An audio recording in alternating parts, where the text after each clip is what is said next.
अब हम बात करेंगे डिस्क बल्ज और एन्युलर टीयर्स। मेरी ओपीडी में बहुत सारे ऐसे पेशेंट्स आते हैं जिनको एमआरआई में डिस्क बल्ज होता है। डिस्क बल्ज एक नॉर्मल फिनोमिना है। वो आपकी जो स्पाइन की जो डिस्क होती है उसकी आउटर लेयर को थोड़ा सा दबने के कारण उसकी शेप थोड़ी सी बलून आउट यानी कि गुब्बारे की तरह थोड़ी सी फूल जाती है। तो वो एक नॉर्मल फिनोमिना है जो एजिंग के साथ सबके साथ होता है। वो यूजुअली डिस्क में पानी की कमी के कारण और उम्र के साथ वज़न बढ़ने के कारण और डिस्क में कमज़ोरी टाइम के साथ थोड़ी कमज़ोर होती जाती है। साथ ही साथ लैक ऑफ एक्सरसाइज और लैक ऑफ हेल्दी डाइट और काम करने के तरीके, पुअर पोस्चर, इनकी वजह से काफ़ी कॉमन है। वो नॉर्मल पेशेंट्स में भी मिल सकती है और वो किसी पेशेंट जिसको कमर दर्द है उसमें भी मिल सकती है।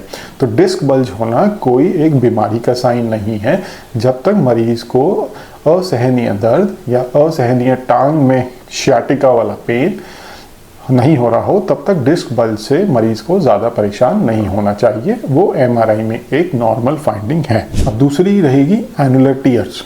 एन्युलर टीयर जो होते हैं वो डिस्क की एक कवरिंग होती है जिसको हम एन्युलस कहते हैं, जो कि मैंने पहले भी अपनी कई वीडियोज़ में एक्सप्लेन किया है।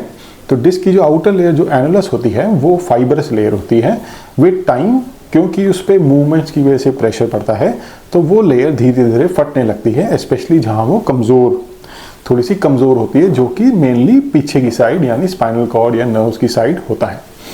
तो जब वो फट जाती है तो वहाँ पे आसपास का फ्लूइड और एंटर कर जाता है, प्लस जो उसके अपने प्रोटीन्स और वाटर का जो कॉम्बिनेशन होता है उसमें थोड़े से चेंजेस आने के कारण वो वहाँ से पेनफुल हो जाती है। डिस्क का जो एन्युलस होता है उसमें मेनली सारी नर्व सप्लाई जो है वो मेनली बाहर की साइड होती है। तो जब भी एन्युलर टीयर होता है तो वहाँ पे जो केमिकल रिएक्शन जो जनरेट होता है उसकी वजह से नर्व्स में पेन होता है और साथ ही साथ जो आसपास से जो नर्व्स जा रही होती हैं, स्पेशली अगर कोई एन्युलर टीयर किसी नर्व के पास हुआ है तो वो केमिकल लीक करके उस नर्व में भी पेन जनरेट करता है। तो एन्युलर टीयर्स भी कोई बहुत मेजर प्रॉब्लम नहीं है।